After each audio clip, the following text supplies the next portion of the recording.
të pandehurit Naser Lugaliu, Filoreta Ajvazi, Fezullah Ejupi, lirohen nga akuza dhe si të tillë i kemi shpall prova të papranueshme.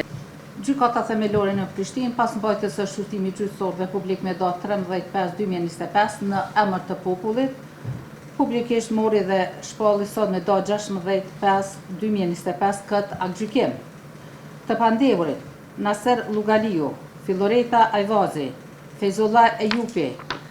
Adem Binakaj, Leurat Shehu, Agim Rastelica,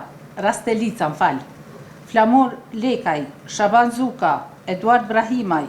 Dragan Živković, Naser Bislimi, Azem Miftari, Labinot Ajeti, Makbule Mehmeti, Selim Rustemi, Fatos Ferizi dhe Besfot Pozhegu, konformini 363, paragrafin 1, pika 1.3 të kodit të procedurës penale, lirohen nga akuza, pasi që nuk është provuar se të njëjtit kanë kryer veprën penale, keq përdorimi pozitës apo autoritetit zyrtar, të pandehurit Avdush Topalli dhe Premtim Topalli, lirohen nga akuza, pasi që nuk është provuar se të njëjtit në bashkëkryer kanë kryer veprën penale,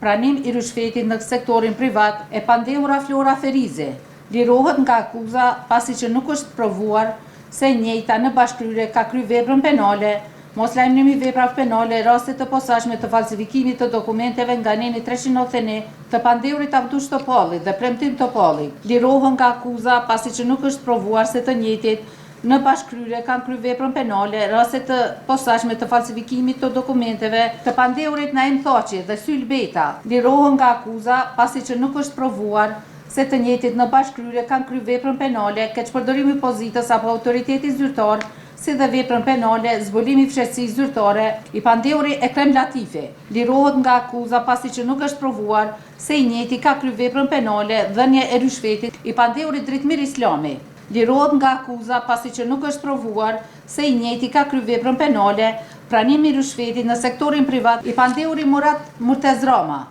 lirohet nga akuza pasi që nuk është provuar se i njëjti ka kryer veprën penale e dhënies së ndihmës në pranimin e rishfetit në sektorin privat, pandehuri Hasan Hasani, lirohet nga akuza pasi që nuk është provuar se i njëjti ka kryer veprën penale,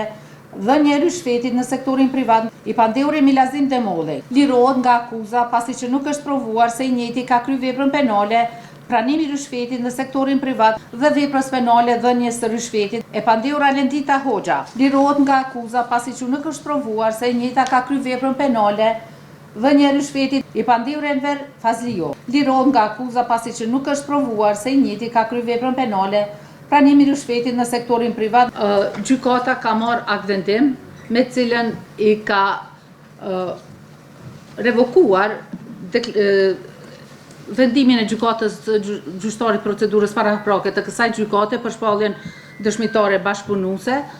të Adelina Gashit, e cila është marrë në kundërshtim me dispozitat ligjore të kodit procedurës penale, po edhe ligjit për ndihmë juridike ndërkombëtare në çështjen penale, po ashtu i ka shpall prova të papranueshme të gjitha transkriptet e masave të fshehta, pasi të gjitha këto transkripte që janë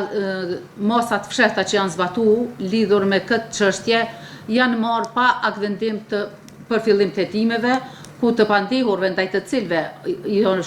lshu këto masa, janë urdhnu këto masa, ju ka ditë identiteti, ju ka ditë datëlindja dhe në çdo kohë kodi procedurës penale në mënyrë eksplicite kërkon që kur të pandehurit i dihet identiteti, i dihet kush është, atëherë duhet që të nxirret fillimisht aktvendim për fillimin e hetimeve. Asnjëra nga këto masa nuk janë marrë me aktvendim për fillim të hetimeve. Aktvendimi për fillim të hetimeve është marrë pas zbatimit të gjitha këtyre masave. Po ashtu, masa që është zbatuar masa dhe simulimi veprës penale të korrupsionit. Edhe kjo masë, edhe pse është ditë që po i drejtohet personave konkret, edhe i është dhënë përmes